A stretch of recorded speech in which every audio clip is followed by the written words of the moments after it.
Hello, I'm sorry you feel that way.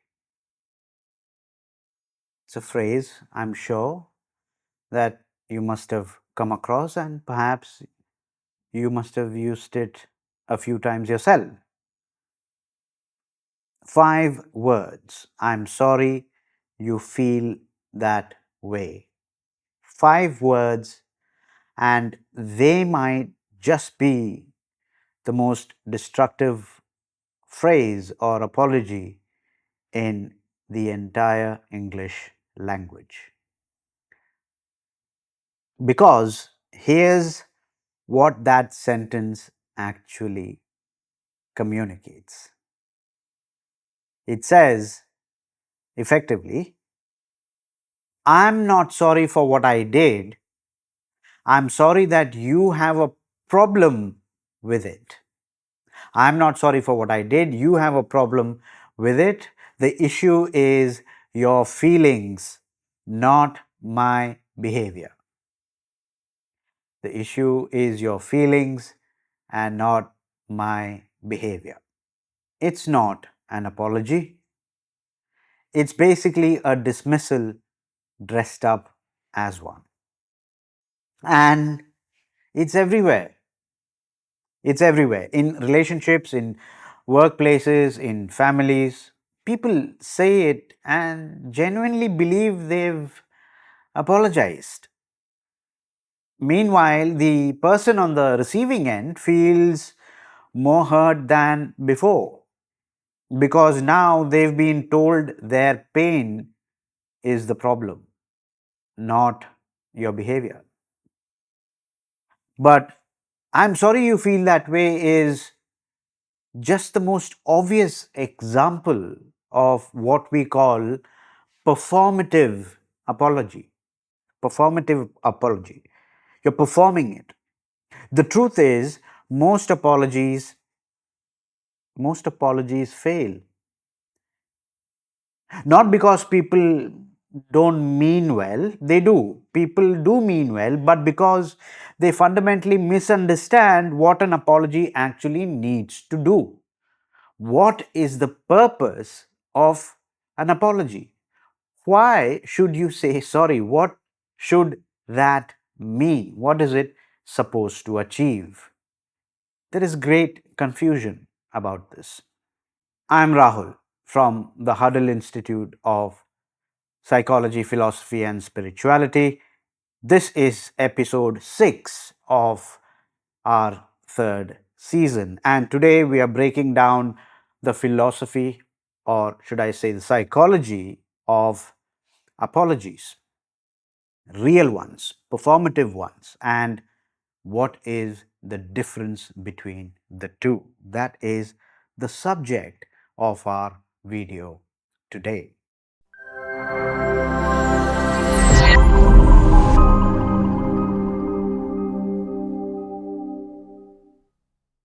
So let's set this up properly. Let's start with an uncomfortable question.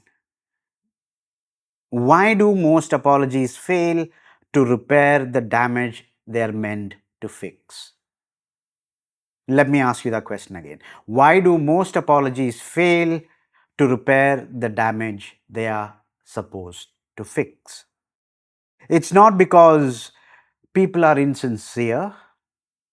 Most people who apologize genuinely want to make things better. They do feel guilty. They know they hurt someone. They want the tension to go away. That's all true. But wanting to make things better and actually making things better are two very different things, my friend. They are different things completely. Here's what happens in most failed apologies. The person apologizes to manage their own guilt.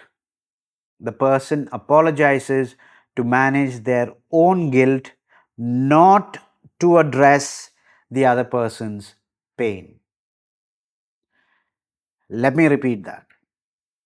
The person apologizes to manage their own guilt and not necessarily to help address the other person's hurt or pain. Think about it. When you apologize, what are you actually trying to achieve? Have you ever thought about it? The last time you apologized to someone? Often it's relief that you're looking for, relief from the guilt, the tension, the discomfort of knowing you hurt someone. The apology is about making yourself feel better. An uncomfortable and inconvenient truth, but truth it is. The apology is really and most of the time about making yourself feel better.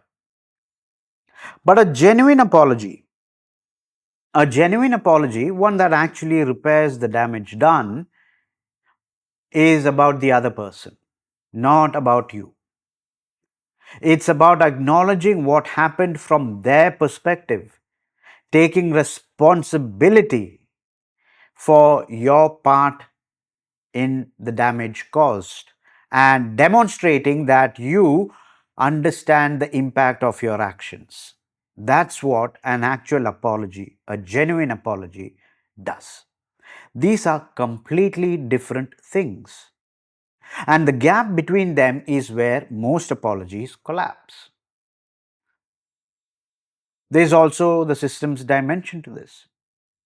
An apology isn't just a private exchange between two individuals, it's an intervention in a relational system. That's what an apology is. It either shifts the system toward repair, or it simply maintains the current system or the current pattern of damage and hurt. A performative apology, one that is rather defensive, deflecting, or guilt driven, doesn't just fail to repair, it actively reinforces the negative feedback loop. It confirms to the other person. What does it confirm? It confirms that this person doesn't really get it. Nothing is going to change. That's what it confirms. That's what a performative apology confirms and does. A genuine apology, on the other hand, can really be a turning point. It can interrupt the cycle of hurt and defensiveness and open the system up to the possibility of healing, to the possibility of making amends. So, in this episode, we are going to look at what makes apologies work psychologically, the common patterns that make them work, or the common patterns that make them fail, and how to construct an apology that actually does what it is supposed to do, and that is make amends. So that's what is in store for you in this episode. So let's start with the psychological framework. Let's break down the psychology of apologies and why so many of them miss their mark. So, what an apology actually needs to do? Let's deal with that to begin with. Psychologically speaking, an effective apology needs to accomplish several things simultaneously at the same time.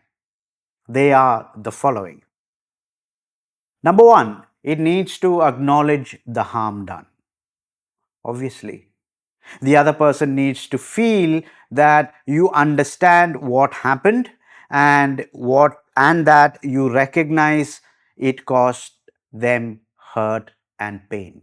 So that is the first thing that must happen, that an apology needs to do. It needs to acknowledge the harm done. Number two, take responsibility. Without deflecting or minimizing or making some excuses, an apology needs to take responsibility. Number three, an apology needs to demonstrate understanding, not just of what you did, but how it landed for the other person, what it meant for the other person, and why it hurt them. That's number three. Number four, an apology needs to signal that change is on its way. Change is coming. An apology without any indication of future behavior change is just words. An apology without any indication of future behavior change, they are just empty words. And number five, an apology needs to honor the other person's experience without telling them how they should feel about it. That's not what an apology needs to do. An apology needs to genuinely honor the other person's experience. These are some of the things that an apology absolutely non negotiably needs to do. And I know that's a lot to accomplish in a single sentence or in a single conversation. And most apologies fail because they only manage maybe one or a maximum of two of these things that apology needs to do. Usually the ones that serve the apologizer's comfort rather than the other person's healing. Now I'm going to share with you the five components of an effective apology. What are the five main components of you? We've just looked at what apology needs to do. Now I want to share five components of an effective apology, drawing on the work done by Harriet Lerner and the broader research work that is done around repair. So, component number one, naming what you actually did. Not vaguely, but very specifically. Specifically naming what you did. So, I said something cruel about your parenting in front of your mother. Not, I'm sorry about the other night. That's vague. I said something cruel about your parenting in front of your mother. That's very specific. Versus, I'm sorry about the other night. The other night, it could have been a million things that must have happened the other night, right? So, naming what you did very, very specifically. And specificity matters because it tells the other person that you actually know what you did. If you don't know, you can't be specific. So, you actually know what you did and that you're not glossing over it. That's why specificity is important. So, naming what you did specifically. That's component number one. Component number two is acknowledging the impact. So, something like, I understand that it made you feel embarrassed and undermined in front of your family. I understand that it made you feel embarrassed and undermined in front of your family. Now, this is different from understanding your intention. You might have been joking, you might not have meant harm, but the impact was real, and acknowledging it is absolutely essential. Okay? That's component number two. Component number three is taking responsibility without conditions. So, I'm sorry. It was wrong of me to say that. Not, I'm sorry, but I was stressed. Not, I'm sorry, it came out wrongly or badly. Not, I'm sorry, you interpreted it that way. No, you just say sorry without any conditions. Taking responsibility without conditions. You say, I'm sorry, it was wrong of me to say that. There's no conditions attached. Conditions and qualifications basically always dilutes your apology. Let me repeat that. Conditions and qualifications will always dilute your apology. They shift the focus back to the apologizer's experience rather than the other person's. When you are apologizing to someone with conditions, you're just putting spotlight on your own experience and not on the other person's experience. So avoid conditions and qualifications. That's component number 3. Component number 4 is expressing genuine remorse. This is where tone and authenticity kind of matter enormously, right? Remorse isn't just saying, I feel bad.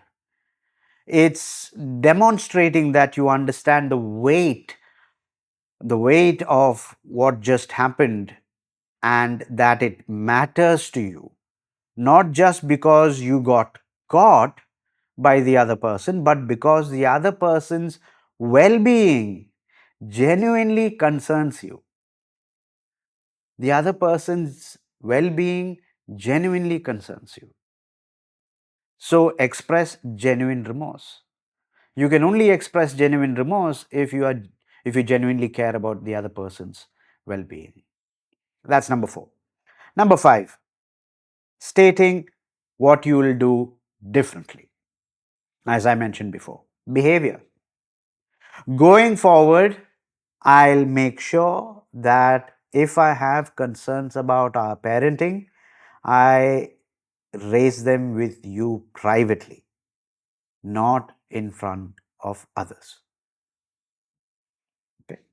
That is a very clear statement of impending behavior change. This is the component most apologies skip completely. People think that, all right, I've apologized, I've said sorry, that's it. Mm, It it isn't. It doesn't end there. And this is where most apologies break down, and they skip this stage entirely. And it's the one that actually changes the entire system. Without it, the apology is just basically an expression of your guilt. That's all it is, not a commitment to change or repair work. So, those were the components. Now, let me share with you some of the common patterns that backfire, that causes trouble. First, the guilt dump. So, something like this: I feel so terrible about this. I've barely slept. I just keep thinking about how badly I messed up. Oh, poor you. This makes the conversation about the apologizer's emotional state, your emotional state, if you are apologizing to someone. The other person now has to comfort you instead of feeling heard. So that's going to backfire. That's guilt dump. The second is the justification kind of apology. Oh, I only said that because you'd been, ignoring me all week. If you just talked to me, I wouldn't have blah, blah, blah. Once again, this is blame disguised as an apology. It says, my bad behavior was actually your fault, right?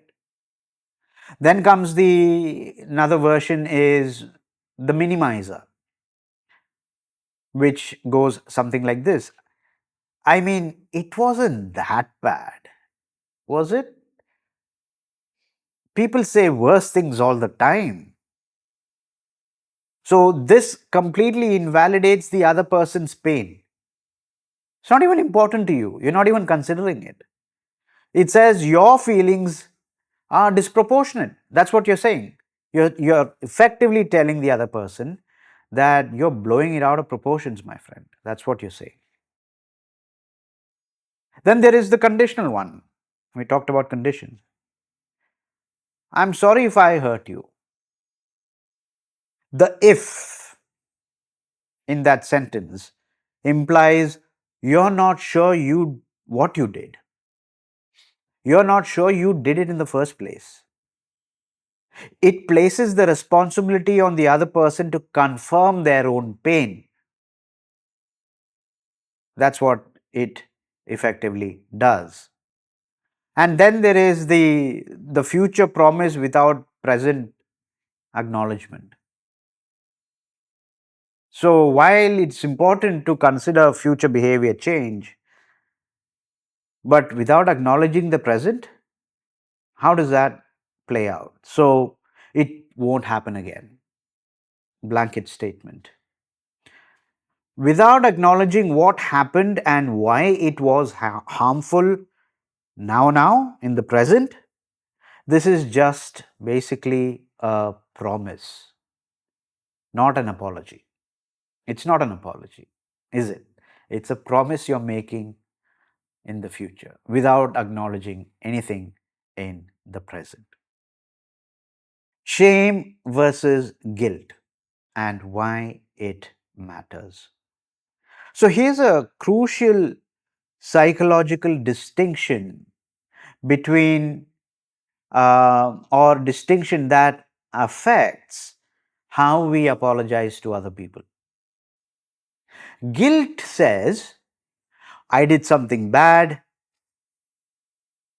and so it's focused on the behavior, it motivates repair. Guilt says, I did something bad, and the focus is on the behavior and it motivates repair work. Shame, on the other hand, shame says, I am bad. Not I did something bad, I am bad. It's focused on the self. It motivates defensiveness and hiding. So, when someone is driven by shame, their apology is actually a defense mechanism. Their apology is a defense mechanism. They're not trying to repair the relationship. They're trying to escape the unbearable feeling of being fundamentally broken or flawed. That's what they're trying to escape, which is a shame. Pun intended. That's why shame driven apologies often come with guilt dumps and justifications and minimizations and what have you. They're attempts to make the shame basically go away, not to address the harm that was originally done. Genuine repair, genuine repair requires moving from shame. I am a terrible person to guilt. I did something harmful and I want to correct it. I want to make it right. That shift is where real apologies actually live. So that's a very crucial point.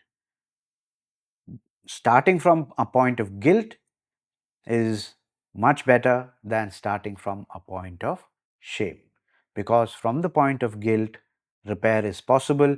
From the point of shame, it's really about defense mechanism. It's about protecting one's own sense of flawed identity. Now, let's look at apologies through a systems thinking lens. Apologies as system interventions. As I mentioned earlier, an apology isn't just a private moment between two people. It's an intervention between a relational system. And like any intervention, it either shifts the system or it doesn't shift the system, right? A genuine apology, one that hits all the five components that we talked about earlier, can be a turning point in the system. It interrupts the negative feedback loop, which basically hurt, defensiveness leads to more hurt, etc., etc., and opens the possibility of a new, completely new dynamic, which is acknowledgement, trust, repair, etc., etc. A performative apology, on the other hand, doesn't just fail to shift the system, it actively reinforces the negative patterns that are already there in the system. It confirms to the other person that this person doesn't understand anything, and so nothing is going to change. That's what performative apology reinforces, and that confirmation deepens the hurt and the disconnection between the individuals. Let's trace the system dynamics of a defensive apology. What does a defensive apology kind of look like? Person A hurts person B, person B expresses pain, then A apologizes but defensively. Maybe they justify, maybe they guilt dump, maybe they minimize. But person B feels completely unheard. The pain is now kind of compounded, right? More than before. Not only did the original hurt happen, but the attempt to repair actually made it far worse. Person B pulls back, emotionally, physically, or both, perhaps. Person A interprets this as some kind of punishment or coldness or stonewalling. Person A becomes even more defensive. I already apologize. Now, what do you want from me? The negative loop intensifies. The system moves further and further away from repair. This is why a bad apology can be a lot more worse than no apology at all. It's better to not apologize at all than a bad apology, because this is what happens with a bad apology. It compounds and worsens the situation, the original situation. It doesn't just fail to repair, it adds a completely, it keeps adding new layers of damage to the system. Now, here's a critical and important distinction. Surface repair and system repair are not the same thing. Let me explain. Surface repair is saying the right words. Saying the right words. I'm sorry. I won't do it again. It sounds like an apology. It might even feel like one in the right moment. System repair is changing the underlying dynamic entirely. It requires not just words, but a genuine shift in understanding, accountability, and also, as I mentioned before, behavior. A surface apology might calm the immediate tension, but the underlying system dynamic basically hasn't changed at all.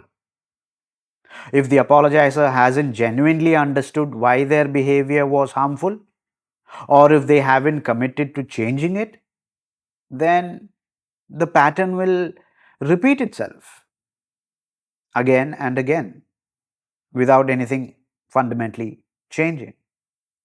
And when it repeats, the next apology will be even less credible, wouldn't it be? Because the first time, you said sorry and kind of moved on, and but you do the same behavior again, same patterns again, you back in square one, and then you apologize again. But then the other person, your apology has lesser credibility than in the first situation. And like that, your trust, the trust between the individuals, begin to erode with every successive cycle. So let me say this as clearly as I possibly can, because it's super important. The highest leverage point in an apology isn't about what you say. The highest leverage point in an apology is not what you say, it's what you do afterwards. It's what you do after your apology. That's what matters the most. An apology followed by consistent behavioral change signals a genuine system shift.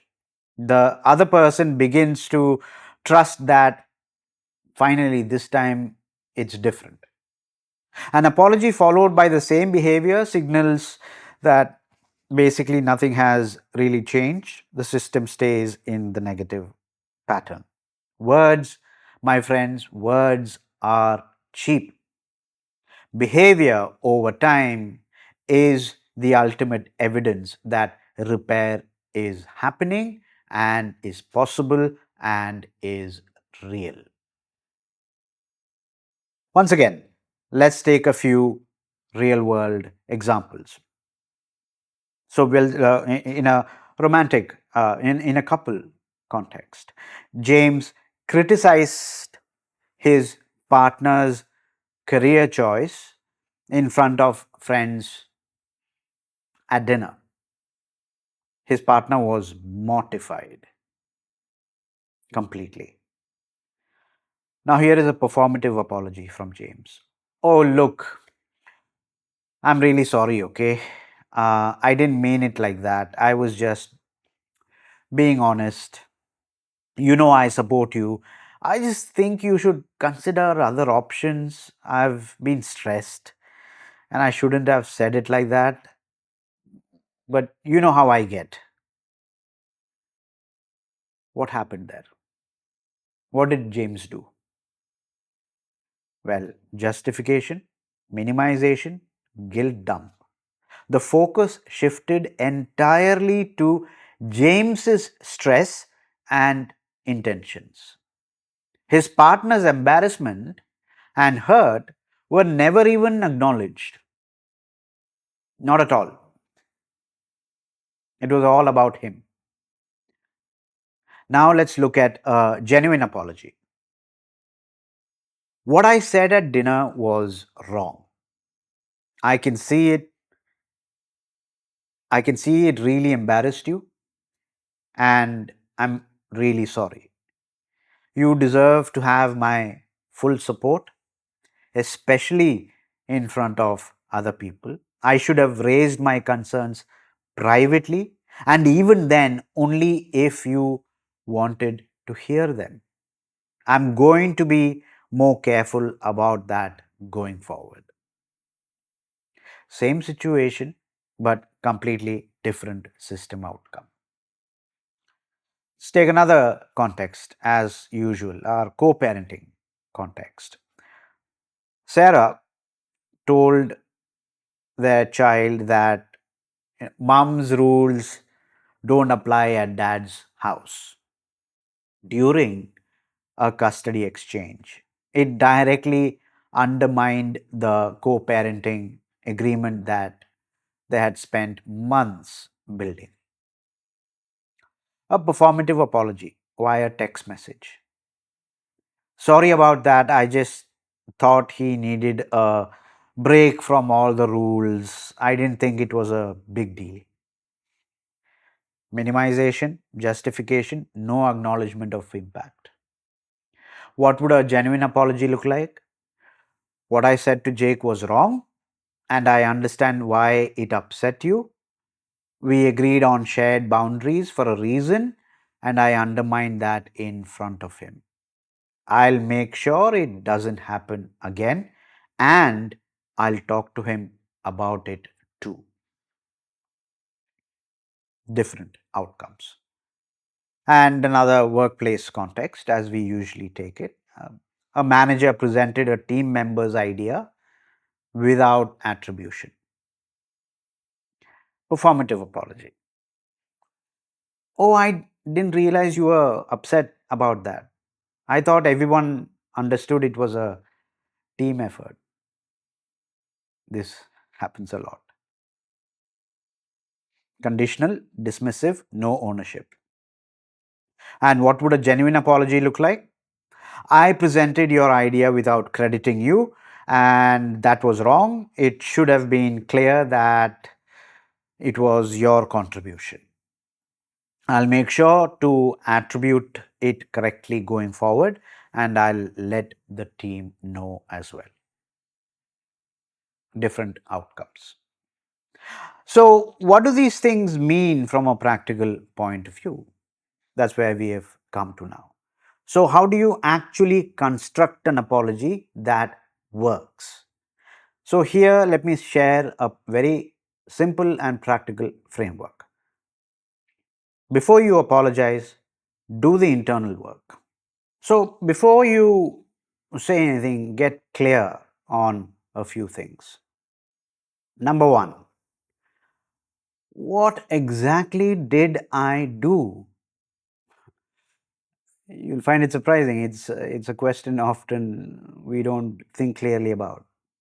What exactly did I do? And be as specific as possible. Don't blur into vague, oh yeah, that happened that night. I'm sorry about what happened this night. The situation. Be as specific as possible. What exactly did I do? Secondly, think about how it landed on the other person. How did it land? Not how did you intend it to go, but how did it actually affect the other person? If you're not sure, ask them. They'll tell you very precisely exactly how they felt about what you did. Listen without defending yourself. So, figure out how it landed on the other person. Number three, am I apologizing to make myself feel better or to genuinely repair the relationship? Because if it's the former, do some work on that first. The person will thank you for it, will feel the difference. So ask yourself, am I apologizing to make myself feel better, or am I doing it to really repair and improve and build on the relationship? That's super crucial. Number four, am I in shame or in guilt? As I mentioned, if you're in shame, then that's essentially feeling like a fundamentally bad person somehow. Your apology will be about managing that feeling of yours and not about repair. Try to shift from I am terrible to I did something harmful and I want to make it right. You need to make that shift if you're stuck in shame. So, those four things are worth keeping in mind before you actually go about apologizing. Then comes the apology framework. When you're ready to apologize, when you've thought about the 4 questions that I just mentioned. And when you're ready, structure your apology like this. It's simple, it's straightforward, fairly foolproof, right? Step 1, name what you did specifically. Like this: I said brackets specific things in brackets specific context. Name what you did as specifically as possible. That's the first step. Step number 2 is acknowledge the impact from their perspective by saying, I understand that it made you feel brackets emotion. That makes complete sense. I understand that it made you feel ABCD, and that makes complete sense. Step 3, take responsibility without conditions. And that might sound something like this: it was wrong of me. I'm sorry. No ifs, no buts, no justification. Step number 4, state what you'll do differently next time around by saying something like, going forward, I'm going to brackets specific change in behavior. Step number 5, give them some space. Don't fill the silence with guilt dumps or constant reassurances. Let them be. Let them respond. They might need time. They might have more to say. And if they do, listen. Those are the 5 steps for you to construct an efficient and effective apology. Now, what happens when you don't fully agree you were wrong? That happens. That can happen too, you know. And this is one of the, let's say, hardest and toughest scenarios. You've been asked to apologize, you're expected to apologize for something, but you genuinely don't see it the way the other person does. You genuinely feel different. So here's the thing: you can apologize for the impact without agreeing with every interpretation of what happened. Let me repeat that, and this is super important for us to understand. You can apologize for the impact of what you have done without agreeing with every single interpretation of what happened. I understand that what I said hurt you, and I am sorry for that. I can see how it landed, even if I didn't intend it that way. Your feelings are valid, and I want to find a way to communicate that doesn't cause that kind of hurt. So, this isn't dishonest, it's rather mature, right? It honors the other person's experience whilst being truthful about your own experience. And it keeps the door open for a deeper conversation about the disagreement without using, well, without using the apology as a battleground, right? Now, after the apology, what actually changes the system? What happens? An apology is probably a moment, but repair work is a process. Let me repeat that. An apology may be a momentary thing, but repair work is a process. After you have apologized, watch your behavior. Not for a day or a week, perhaps much longer, ongoing. Do you actually change what you've said you'd change? Are you making those changes in your behavior? Are you making those changes in your life? Are you living up to your promises and words? Or are you seeing the pattern repeat? The other person will be watching too, not to consciously judge you, but their nervous system will be tracking whether the words matched your behavior or whether the words are matching your ongoing behavior. If they did, trust begins to rebuild. That's the rekindling of the relationship, and the repair work is doing its job. If they didn't, however, and your behavior change is not apparent, then the next apology will carry even less weight.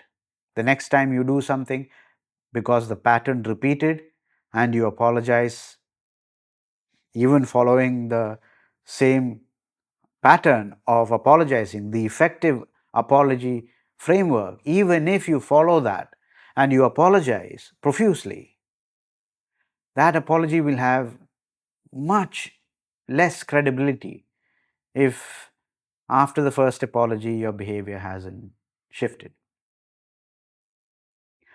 And there's one more thing that I really want to talk about, and that is about receiving apologies. This episode has really focused on giving apologies, right? We talked about what are the things to think about, getting in the right frame of mind, and then following the steps to construct an effective apology, all about giving apologies. But we didn't talk about receiving apologies, which are, equally important. It's worth briefly touching upon the other side as well. So, when someone apologizes to you, you're not obligated to forgive immediately. You're not obligated to forgive immediately. You're not obligated to pretend the hurt is gone somehow, vanished immediately. You're allowed to say, "Thank you for apologizing. I need some time to process this." You can say that, and that's absolutely fair for you to do so. A genuine apology deserves your acknowledgement. So you should. But it doesn't erase the damage immediately or overnight. Give yourself permission to heal at your own pace. Let me repeat that. A genuine apology deserves your acknowledgement, but it doesn't erase the damage immediately or overnight. Give yourself the space, the permission to heal at your own pace. There's no obligation, there's no need to rush. So, we are coming to an end of this episode, and here's what I really want you to take away from our discussion on apologies today. Most apologies, let me repeat, fail not because people are insincere, but because they are designed to manage the apologizer's feelings and guilt, etc., rather than address the other person's pain and healing.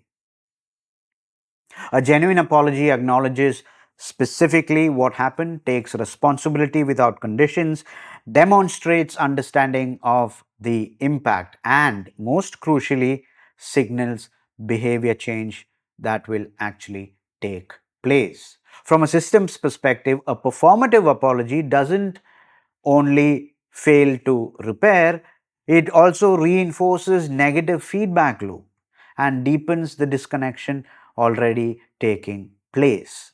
A genuine apology, on the other hand, can be a turning point, but only if it's followed by consistent behavioral change. The words matter, but the behavior afterwards is actually what shifts the system.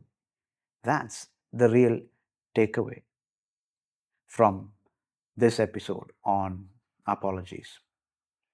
Now, in the next one, in our next episode, we are going to jump deep into repair, specifically the hardest kind, repairing trust after betrayal.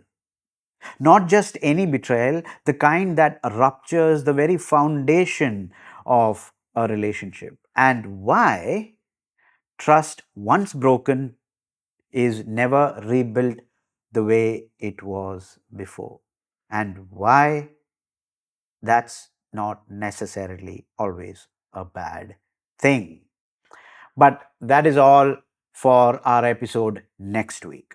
Coming back to today's discussion, if you've ever struggled to apologize or to receive an apology, let me know in the comments. What made the difference? Drop your comments below. Subscribe to our channel if you haven't already done so, and then like and share us with as many people as you can. I'd be immensely grateful.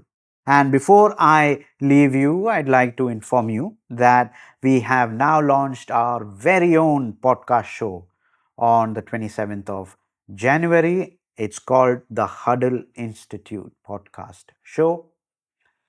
Please forgive me for the very unoriginal name, but that was my creative threshold at the time.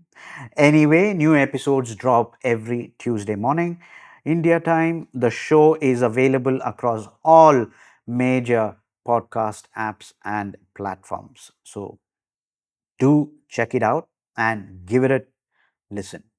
Give it a good listen. And if you like what you hear, then don't forget to like it, subscribe, and share the show with your friends and family. So that's it for today. Thanks for watching. I'll see you in the next one. Ciao for now.